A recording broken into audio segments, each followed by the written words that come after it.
No ano de 1634, na pacata cidade francesa de Loudun, uns boatos assustadores começou a se espalhar pelas janelas das casas de pedra e pelas colunas da igreja. As freiras do convento das Ursulinas estavam sendo possuídas por demônios. Tudo começou com pequenos distúrbios. Durante as orações da noite, uma das jovens irmãs caiu ao chão em convulsões, gritando palavras em línguas estranhas e arranhando o próprio corpo. No início, os padres acharam que era febre, ou talvez um ataque de nervos. Mas então vieram as outras. Uma a uma, as freiras passaram a apresentar os mesmos sinais: olhos revirados, gritos obscenos, blasfêmias, contorções corporais e, o mais assustador, todas elas acusavam o mesmo homem. O nome dele era Urbain Grandier, um padre eloquente, inteligente, influente e odiado.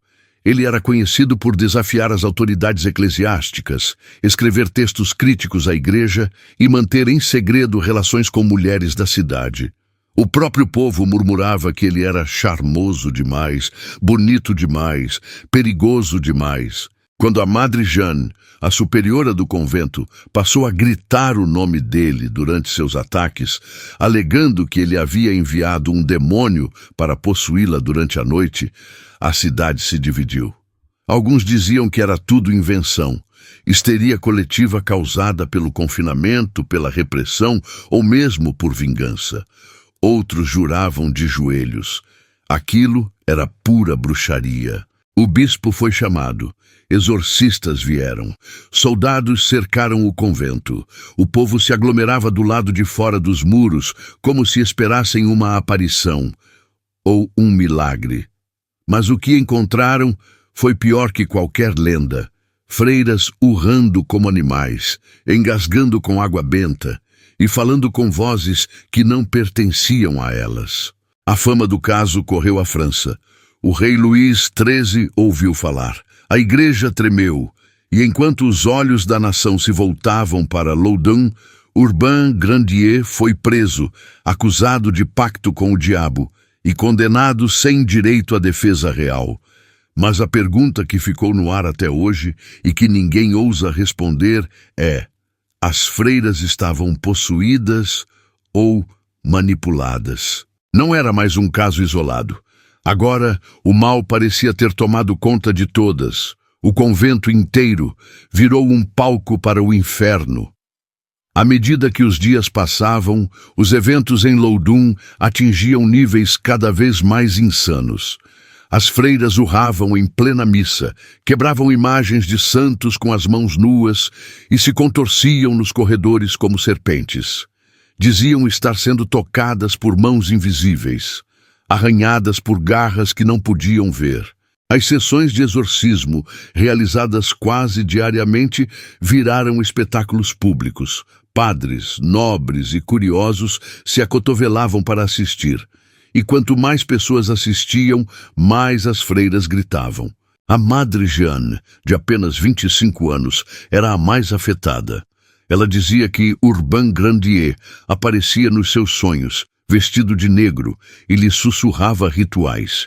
Descrevia encontros secretos, onde ele teria escrito pactos com sangue, e até feito um acordo com Lúcifer para ganhar poder sobre o clero e o povo. Os documentos apareceram, assinados por Grandier e por várias entidades demoníacas, incluindo Leviatã, Baal e Asmodeus. Mas os papéis pareciam falsificados. Tinham erros grotescos em latim, e os selos infernais pareciam saídos de grimórios de feira.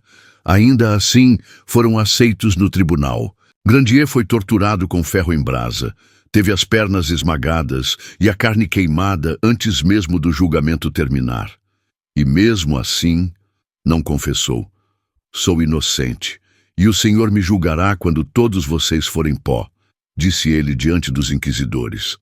Mas a verdade é que Grandier já estava condenado antes mesmo do processo começar. Ele havia feito inimigos poderosos, padres conservadores, nobres locais e até o cardeal Richelieu, conselheiro do rei, que via Grandier como uma ameaça à ordem da igreja. E o caso das freiras possuídas foi o pretexto perfeito para eliminá-lo. Na noite anterior à sua execução, o convento ficou estranhamente silencioso. Algumas freiras voltaram ao normal. Outras pareciam esgotadas, como se tivessem acordado de um longo transe. Mas nenhuma voltou atrás, nenhuma retirou a acusação. No dia 18 de agosto de 1634, Grandier foi levado à praça central de Loudun. O povo se amontoava, metade para rezar, metade para ver sangue. Quando ele chegou à estaca, o cheiro de enxofre e carne queimada já parecia tomar o ar. Antes de morrer queimado, Grandier gritou: "É mentira! As freiras foram instruídas a me destruir." Mas ninguém ouviu. Ou melhor, ninguém quis ouvir. E enquanto as chamas subiam, as janelas do convento começaram a se fechar, uma a uma, lentamente, como se o próprio lugar quisesse esconder o que ainda estava por vir, porque o mais assustador ainda estava só começando. Quando o fogo se apagou, não foi o fim, foi o começo de algo mais sombrio, porque o que ardeu naquela fogueira não foi só um corpo, foi a consciência de um povo inteiro. Nos dias que se seguiram à execução de Urbain Grandier, a cidade de Loudun mergulhou num silêncio desconfortável. O povo andava cabisbaixo, como se soubesse, no fundo, que tinham queimado alguém errado, ou pior, alguém inocente. Mas no convento das Ursulinas, o inferno ainda ardia. As freiras continuavam a gritar à noite. Algumas diziam ouvir passos no teto, outras viam sombras passando pelas janelas fechadas. A própria Madre Jeanne passou a andar em círculos no claustro, falando sozinha e se autoflagelando, dizendo que não era mais dona do próprio corpo. Ele não se foi. Ele está aqui. Ainda está aqui, dentro de mim. Exorcismos voltaram a ser feitos. Mas dessa vez, os padres não tinham mais certeza se estavam lutando contra demônios ou contra a culpa. Boatos começaram a circular. Um dos soldados que vigiava o convento contou que viu manuscritos com os relatos das possessões sendo ensaiados por algumas irmãs, como se fossem cenas de uma peça. Um médico jurou ter visto uma freira sã ser levada para dentro e sair, dias depois, completamente alterada. A verdade começava a aparecer por entre as rachaduras. Não era possessão, era manipulação, era teatro, era política, mas já era tarde demais. A Madre Jeanne, agora quase irreconhecível, escrevia cartas à noite em sua cela. Nelas, pedia perdão a Deus e confessava que havia mentido, que tudo tinha sido uma vingança contra Grandier, que recusara seus avanços quando ela o convidou para ser o diretor espiritual do convento.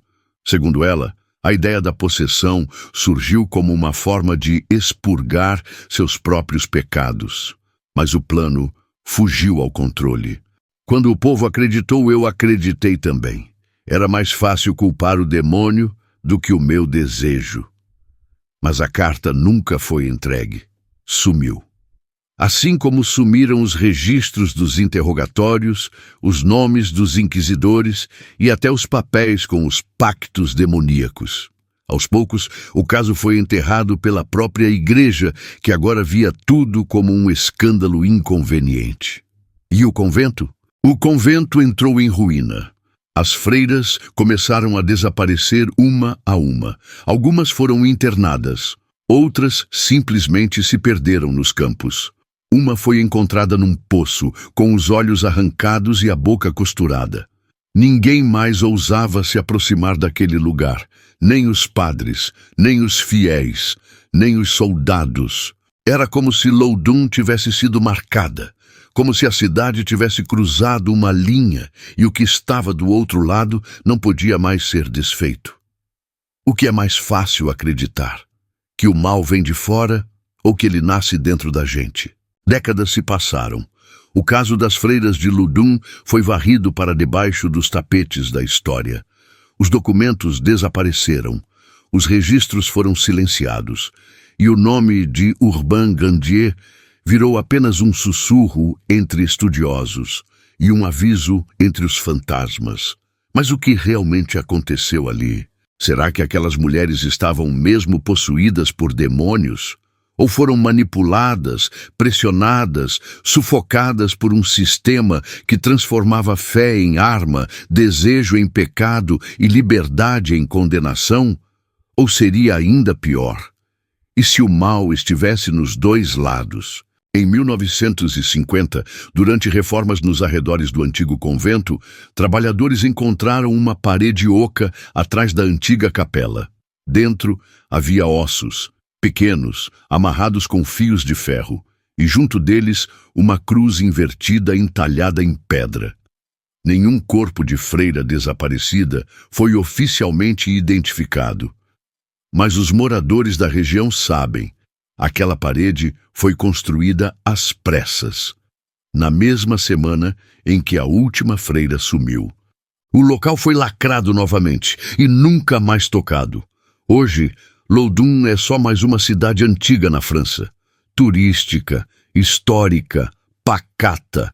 Mas se você perguntar sobre o convento, os moradores vão dizer que ele foi demolido, mesmo que você ainda veja a torre entre as árvores. Eles mentem. Porque ainda se ouve, nas madrugadas frias, um sino que ninguém mais toca. E às vezes, alguém jura ter visto uma freira vestida de preto, parada no portão de ferro, com a cabeça baixa, como se esperasse por algo. Ou alguém. Você acredita em possessão? Ou acredita na culpa? Porque às vezes é difícil saber de onde vem o grito. Talvez Grandier tenha sido inocente, talvez tenha sido culpado, mas no fim todos foram condenados. Se essa história te arrepiou, imagine quantas outras verdades foram enterradas como essa. Comente o que achou dessa história e inscreva-se agora no canal e ative o sininho, porque aqui você vai conhecer os casos mais sombrios, reais e esquecidos da história.